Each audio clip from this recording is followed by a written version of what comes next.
বক্সনগরে আক্রান্ত সাংবাদিক, নেশা কারবারিদের বিরুদ্ধে তীব্র ক্ষোভ, কলমচৌড়া থানায় ভয়েস অফ মিডিয়ার ডেপুটেশন। গতকাল বক্সনগরে আক্রান্ত হন সাংবাদিক তথা ভয়েস অফ মিডিয়ার সিপাহীজলা জেলা সম্পাদক মমিনুল হক। আহত অবস্থায় তাকে প্রাথমিক চিকিৎসার পর উন্নত চিকিৎসার জন্য আগরতলায় রেফার করা হয়। ঘটনার সঙ্গে জড়িত থাকার অভিযোগে নেশা কারবারি বলে পরিচিত বক্সনগরের 3 জনের বিরুদ্ধে মামলা দায়ের করা হয়। এর মধ্যে ঘটনার গভীর রাতেই জাকির হোসেন নামে একজনকে গ্রেফতার করেছে পুলিশ। এই ঘটনায় তীব্র প্রতিক্রিয়া জানিয়ে বৃহস্পতিবার কলমচৌড়া থানায় ডেপুটেশন প্রদান করেন ভয়েস অফ মিডিয়ার প্রতিনিধিরা। উপস্থিত ছিলেন ভয়েস অফ মিডিয়ার রাজ্য সভাপতি কৌশিক অধিকারী, কোষাধ্যক্ষ অজয় পাল, রাজ্য কমিটির পদাধিকারী প্রভাত ঘোষ সহ অন্যরা। পাশাপাশি ডেপুটেশনে উপস্থিত ছিলেন বক্সনগর প্রেস ক্লাবের সম্পাদক জয়দুল হোসেন। ডেপুটেশন শেষে ভয়েস অফ মিডিয়ার রাজ্য সভাপতি কৌশিক অধিকারী বলেন, সাংবাদিকদের নিরাপত্তা নিশ্চিত করতে প্রশাসনকে দ্রুত ব্যবস্থা নিতে হবে।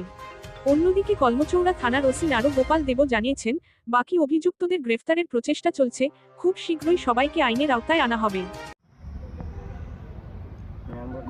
গতকালকে আমরা যেটা জানতে পেরেছি যে বক্সনগরের সাংবাদিক মমিনুল হক আমাদের ভয়েস অফ মিডিয়ার একজন পদাধিকারী এই জেলার, গতকাল যখন আমরা এই ঘটনা শুনতে পাই সঙ্গে সঙ্গেই আমরা কিন্তু ছুটে গিয়েছিলাম হাপানিয়া হাসপাতালে, যখন ওনাকে চিকিৎসার জন্য বক্সনগর থেকে নিয়ে যাওয়া হয়।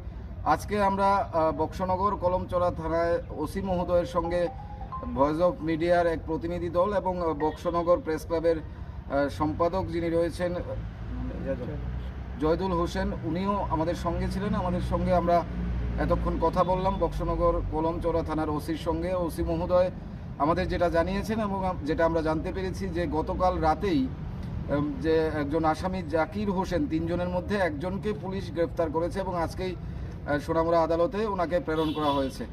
আমরা পরবর্তী সময়ে জানবো যে কি হয়েছে, আদালত কি নির্দেশ দিয়েছে। কিন্তু আমরা ওসি মহোদয়ের নিকট দাবি রেখেছি যে আরও অভিযুক্ত যে 2 জনের নাম এফআইআরে সাংবাদিকের পরিবার কিংবা সাংবাদিকের তরফ থেকে করা হয়েছে, বাকি 2 জন অভিযুক্তকে যাতে দ্রুত গ্রেফতার করা হয়। কারণ রাজ্যের যে কোনো জায়গাতেই সাংবাদিকরা যখন এইভাবে আক্রান্ত হন, যেভাবে পেটানো হয় বা বিভিন্ন সময় হামলা করা হয়, এই ধরনের ঘটনাগুলোকে কোনোভাবেই মেনে নেওয়া যায় না এবং শুধুমাত্র 3 জনের মধ্যে একজনকে গ্রেফতার করে এই সেখানে মামলাকে লঘু করা যাবে না। সেটা আমরা দাবি জানিয়েছি যে আরও যে 2 জন রয়েছে তাদেরকে অতি দ্রুত গ্রেপ্তার করতে হবে এবং যে সঠিক ধারা প্রয়োগ করতে হবে। কারণ বিভিন্ন সময় আমরা বিভিন্ন ঘটনায় দেখে থাকি যে ধারা দুর্বল করা হয়।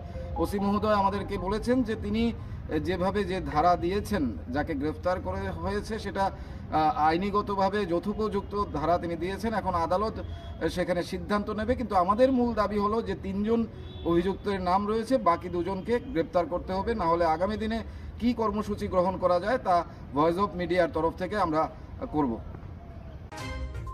নিউরো রিপোর্ট, জনতার বার্তা।